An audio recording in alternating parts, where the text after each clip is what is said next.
Bonjour et bienvenue sur cette vidéo de présentation où nous allons continuer d'apprendre à programmer.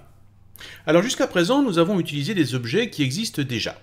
Et ce que je vous propose de faire dans cette vidéo, c'est de créer notre propre objet aujourd'hui, notre premier objet, qui va nous permettre de faire une petite application qui sera donc un carnet d'adresses. Alors nous allons y aller doucement et par étapes. Ne vous inquiétez pas si tout cela vous paraît un petit peu obscur au début, vous verrez qu'à force de créer des objets, tout cela vous paraîtra naturel par la suite. Alors j'ai simplement ici créé une application qui s'appelle carnet d'adresses, et qui est donc une application WPF, et nous allons tout de suite créer un objet qui va nous permettre d'enregistrer des informations concernant une personne. Donc la première chose que je vous conseille de faire, c'est de bien mettre vos objets dans un dossier spécifique, de façon à ne pas mélanger vos objets avec les autres fichiers de votre application. Donc je vais faire un clic droit et je vais faire donc ajouter nouveau dossier. Et je vais l'appeler classe, car en fait, les objets, on appelle ça des classes. Vous pouvez également appeler votre dossier objet si vous préférez. Maintenant, je vais faire un clic droit sur mon dossier classe et je vais faire ajouter classe. Vous voyez qu'on me propose ici un fichier qui s'appelle classe1cs. Je vais le renommer et je vais l'appeler personne, puisqu'en fait, cet objet va représenter une personne. Donc regardons déjà un petit peu le code qui a été généré par Visual Studio. Tout d'abord, nous avons ce que l'on appelle un espace de nom. L'espace de nom racine de toute votre application, c'est le nom de votre application, carnet adresse. Ensuite, il a fait un autre espace de nom qui s'appelle classe, qui en fait représente le nom de mon dossier classe. Donc vous voyez déjà que Visual Studio a créé déjà toute une arborescence pour bien ranger vos classes au bon endroit. Ensuite, il nous a créé ici notre classe personne, qui représente donc notre personne. Alors, qu'est-ce que l'on peut trouver dans une classe? Dans une classe, on peut trouver des propriétés, des méthodes et également des événements. On ne va pas tout voir aujourd'hui, mais nous allons voir aujourd'hui des méthodes et des propriétés. Donc déjà, lorsque l'on crée un objet, il faut faire la liste de toutes les données que peuvent contenir cet objet. Souvenez-vous de la première vidéo où je parlais par exemple du robot, où on faisait par exemple la jambe droite, la jambe gauche, etc. de notre robot. Donc ici, par exemple, notre personne peut avoir un nom et un prénom. Donc nous allons faire deux variables que nous allons mettre publiques et qui représentent une chaîne de caractères, car le nom et le prénom sont des chaînes de caractères. Donc on utilise string. Donc ici, string nom, et public, string, prénom. Voilà donc déjà les deux premières données que peut contenir mon objet personne. Alors allons maintenant dans notre application et voyons comment on peut déclarer notre objet personne. Alors ce que l'on va faire, c'est qu'on va faire un petit bouton au centre de l'application. Je vais double-cliquer dessus pour que ça me génère automatiquement le code qui va générer l'événement clic du bouton. Et je vais donc déclarer mon objet personne. Alors souvenez-vous, mon objet personne, ici, est dans un espace de nom carnet adresse et classe. Donc je vais devoir commencer par taper carnet adresse, classe, et vous voyez qu'on trouve mon objet personne qui se trouve dedans. Je vais lui donner un nom, donc je vais l'appeler ma personne.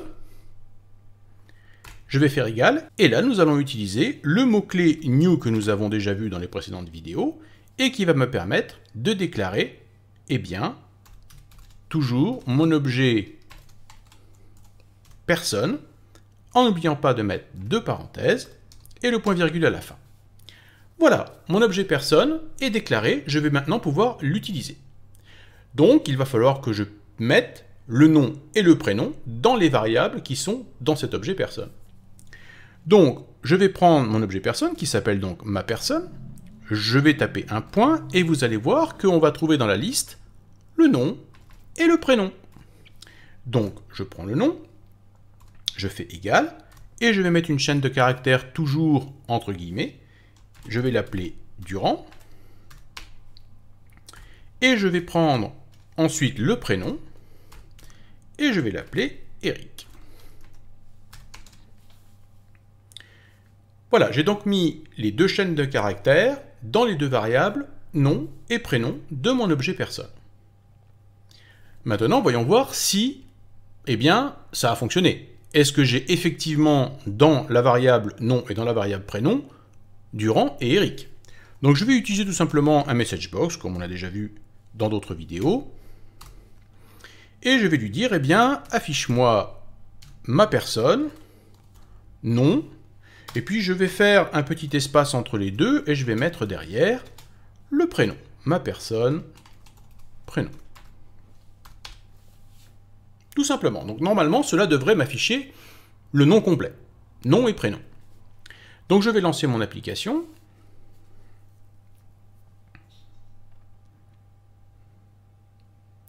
Je vais cliquer sur le bouton, et effectivement, il me met bien Durand Eric, donc j'ai bien dans mes variables nom et prénom les données que j'y ai mis.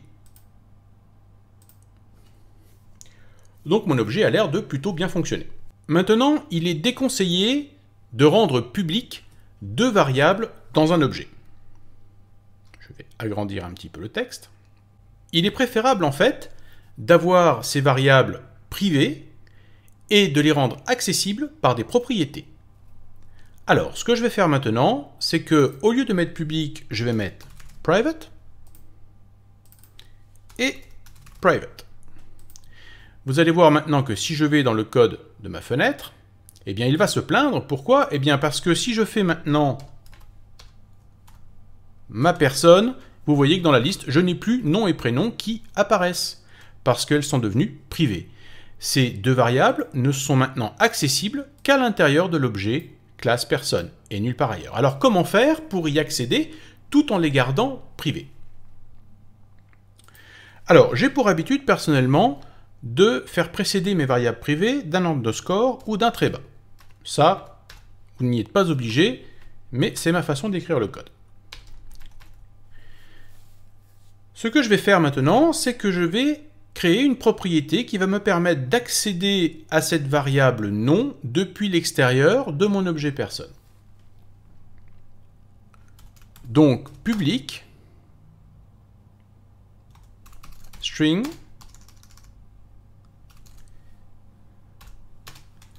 nom.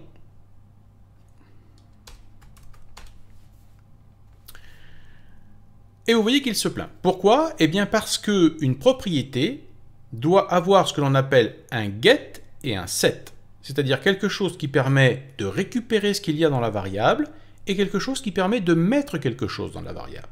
Donc commençons par le get. Get, on ouvre un crochet et on va utiliser le mot-clé return et on va utiliser notre variable privée. Ce que fait cette ligne, c'est qu'elle retourne le contenu de la variable nom, celle qui est privée. Et maintenant, nous allons faire le set qui permet de mettre une valeur dans la variable. Donc set, on ouvre un crochet, la variable égale value. Value représente en fait la valeur que l'on va donner à cette variable. On va faire la même chose pour le prénom. Donc là, je vais faire un simple copier-coller.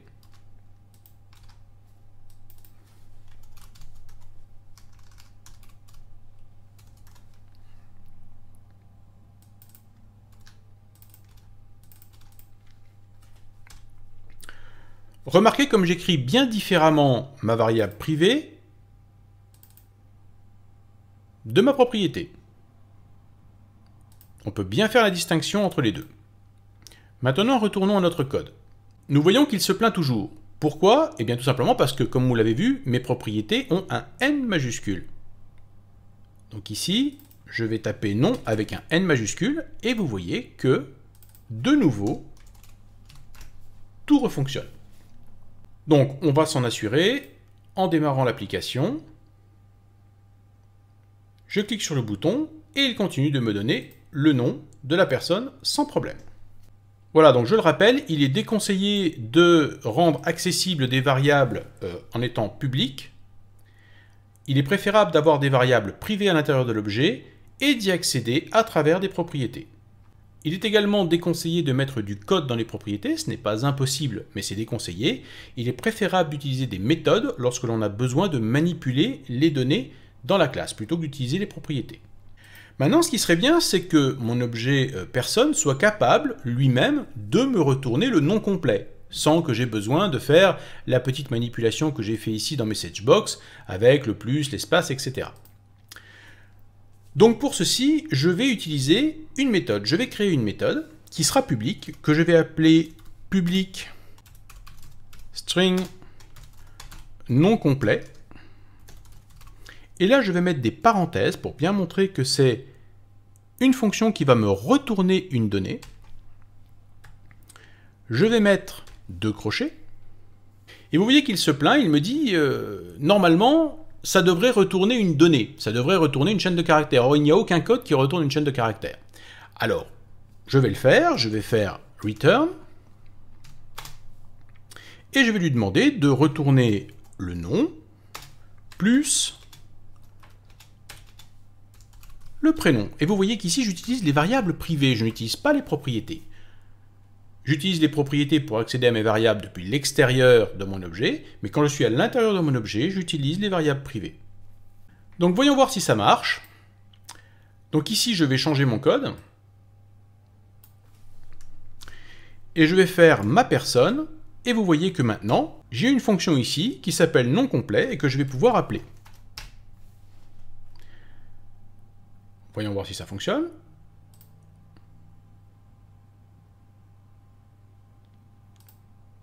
Et vous voyez que ça continue de fonctionner parfaitement bien. Cette fonction m'a bien retourné le nom complet de ma personne. Bien maintenant, ce qui serait bien, c'est que au lieu d'avoir à taper 2 lignes ici pour mettre le nom et le prénom, ce qui serait bien, c'est que je puisse faire ça ici en paramètres, dans les parenthèses, ce qui fait que ça me permettrait d'avoir qu'une seule ligne au lieu d'avoir 3 lignes. Alors pour faire ça, eh bien, on va mettre ce que l'on appelle un constructeur. Alors, tous les objets ont un constructeur. Le constructeur, c'est ce qui est appelé lorsqu'on utilise eh bien, le mot-clé new que nous avons déjà utilisé plusieurs fois. À chaque fois que l'on utilise le mot-clé new, on fait appel à une méthode qui est un constructeur qui va permettre d'exécuter le code qui va construire l'objet. Et on peut nous-mêmes, en fait, créer notre propre constructeur. Alors, pour un constructeur, c'est très simple. Ici, on le met public puisqu'on a besoin d'y accéder à l'extérieur. Et il doit porter le même nom que votre classe. Et ce constructeur, eh bien, on va lui donner 2 paramètres. Le premier paramètre est donc une chaîne de caractères, le nom. Et le deuxième paramètre est également une chaîne de caractères, le prénom. Et ensuite, eh bien, on récupère ces paramètres pour les mettre dans nos variables privées. Donc nom,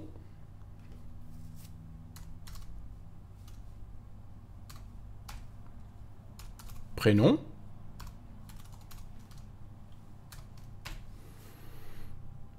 voilà. Retournons au code de notre application. Vous voyez que maintenant il se plaint. Il se plaint parce qu'il dit, bien, normalement, on devrait avoir des paramètres ici dans les parenthèses. Or, il n'y en a pas. Alors, on va enlever ces 2 lignes ici, enfin du moins on va les mettre en commentaire. Donc, je fais un raccourci clavier CTRL-K-C. Et vous voyez que ça met des slash ici devant pour mettre en commentaire ces 2 lignes de code. Ces 2 lignes de code ne seront donc plus exécutées. Elles sont en vert. Et nous allons mettre maintenant en paramètre dans notre objet, eh bien, nos chaînes de caractères. Durand, donc pour le nom, et Eric pour le prénom. D'ailleurs, vous voyez que à partir du moment où on tape la première parenthèse, il nous indique immédiatement qu'on doit mettre 2 paramètres, string le nom et string le prénom. Voyons si ça fonctionne.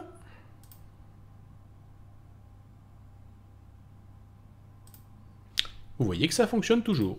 Mais cette fois-ci, au lieu d'avoir écrit 3 lignes, je n'en ai écrit qu'une seule, ici.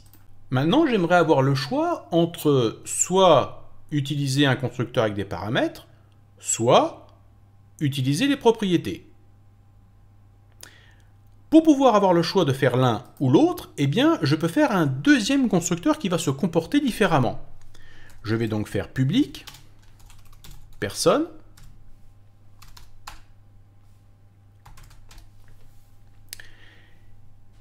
Et vous voyez que, eh bien, ce constructeur, je vais le laisser vide. Et si je retourne dans mon code, et que j'enlève ici les paramètres, eh bien, il ne se plaint plus. Car il sait qu'il y a deux constructeurs possibles et qu'il y a un constructeur existant n'ayant pas de paramètres.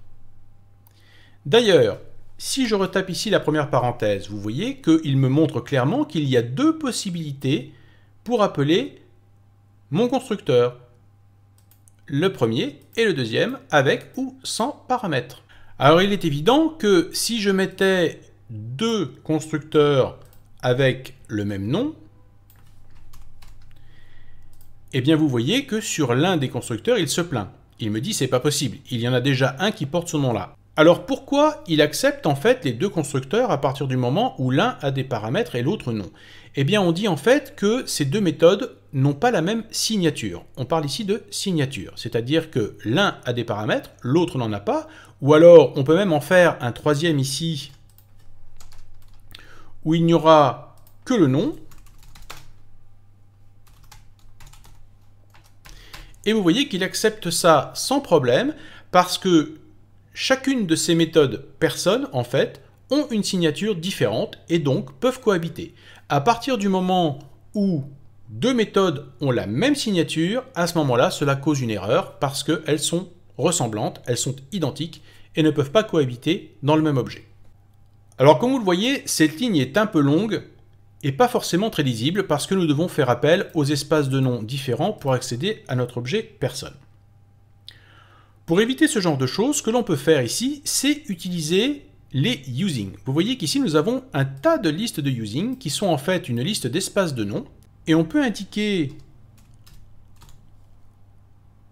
à Visual Studio que nous allons utiliser l'espace de nom classe ici dans toute cette partie du code. Ce qui fait que maintenant, nous n'avons plus besoin ici de faire appel à tous les espaces de noms parce que nous avons utilisé le using là-haut pour lui indiquer que nous voulons avoir accès à tous les objets qui se trouvent ici dans l'espace de nom classe. Et du coup, vous voyez que cette ligne est beaucoup plus lisible. Donc pensez-y, utilisez les using pour que votre code soit plus lisible. Néanmoins, ça peut être à double tranchant. Cependant, cela peut être à double tranchant car si vous avez deux objets qui ont le même nom mais qui ne sont pas dans le même espace de nom et qui ne font pas forcément la même chose, il peut y avoir un conflit. Donc ça peut être intéressant à utiliser le using lorsque ce sont des objets que vous avez créés et qui ont vraiment des noms qui vous sont propres, mais parfois il est préférable pour d'autres types d'objets d'utiliser tous les espaces de noms pour être bien sûr d'appeler l'objet qui correspond à ce que vous recherchez et éviter tous les conflits de noms potentiels. Voilà, ce sera tout pour aujourd'hui pour la première introduction sur les objets. Ce que je vous invite à faire, c'est de compléter votre objet personne et de commencer à mettre la ville, le code postal, le numéro de téléphone, etc. comme pour faire un carnet d'adresses. Donc complétez votre objet personne et dans la prochaine vidéo, nous irons un petit peu plus loin dans l'utilisation de cet objet. Voilà, j'espère que vous avez aimé cette vidéo et je vous dis à très bientôt pour d'autres vidéos.